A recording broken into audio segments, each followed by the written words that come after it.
We finally got power hooked up to this 400 amp main. Got my 2-inch conduit buried.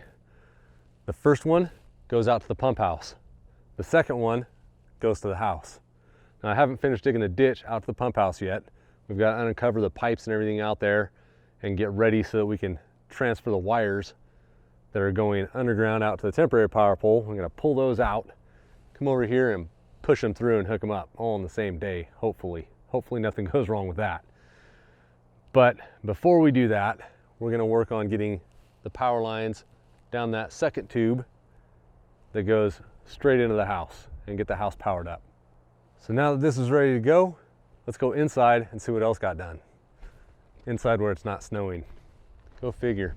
First part of April, snowstorm comes in. We've got all the trim around the bathtub, around the door jamb. Had to make a funky little notch for the light switch. All the trim is cut and put up for this part of the bathroom. The door is cut and fits really nicely. There's a little bit of a gap right up here. I don't particularly like the gap, but you got to be able to get to these little pins if you ever need to take the door off. I didn't want to have to rip all the trim out to take the door off if I had to. Maybe there's something I can figure out to cover that up, just kind of tack in place. Maybe a piece of rubber seal or something so you don't see it. I don't know, I'll figure something out. But I don't have any trim done in this part of the bathroom. And I still need to run caulking around all that trim in the bathroom in there. None of that is sealed up. It's just cut to length and stapled in place, or brad nailed in place. That's one of the main rooms we need finished and watertight so we can move in here. We don't want to have anything really exposed in that part of the bathroom when we're taking showers. A few of the people in my family like to take super hot showers. It gets really steamy and I don't want moisture getting into the walls over there at all. So make sure that room is nice and sealed up. And the laundry room. Let's head down there. So we do have the baseboards put in the laundry room. They're not PVC baseboards. They're just a standard baseboard, but they got like a plastic coating on them. And I still need to go around and get some caulking down around the edges, seal those up really good. The propane line is hooked up to the hot water heater.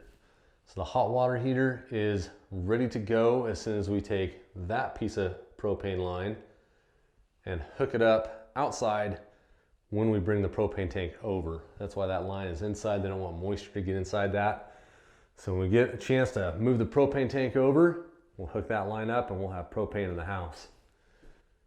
Kitchen sink cabinet's kind of coming together. We've got this little board on the front to cover the old drawers that used to go in there.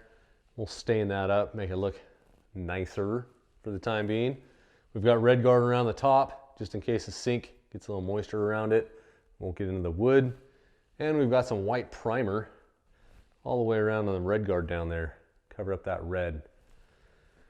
The only dilemma we have is the sink drain is too high. So in all the research I did when I was doing the plumbing of this house, everything I saw online said that your drains coming out of your walls, the center of that drain tube was 18 inches from the floor or from the slab. 18 inches up was the center of that drain tube. So that's where I put all of them, not knowing that the exception to that rule is a kitchen sink. And the reason the kitchen sink is an exception is because they usually have a garbage disposal. That garbage disposal makes your drain sit about 2 inches, sometimes a little bit more, lower than normal. So this drain right here is at least 2 inches high from what I can tell. Just by setting the sink in and kind of holding the garbage disposal up and getting a rough measurement, it's at least 2 inches too high. So I need to drop this one down. I'm gonna drop it down probably 3 to 4 inches. There's nothing out there that says you can make this drain too low.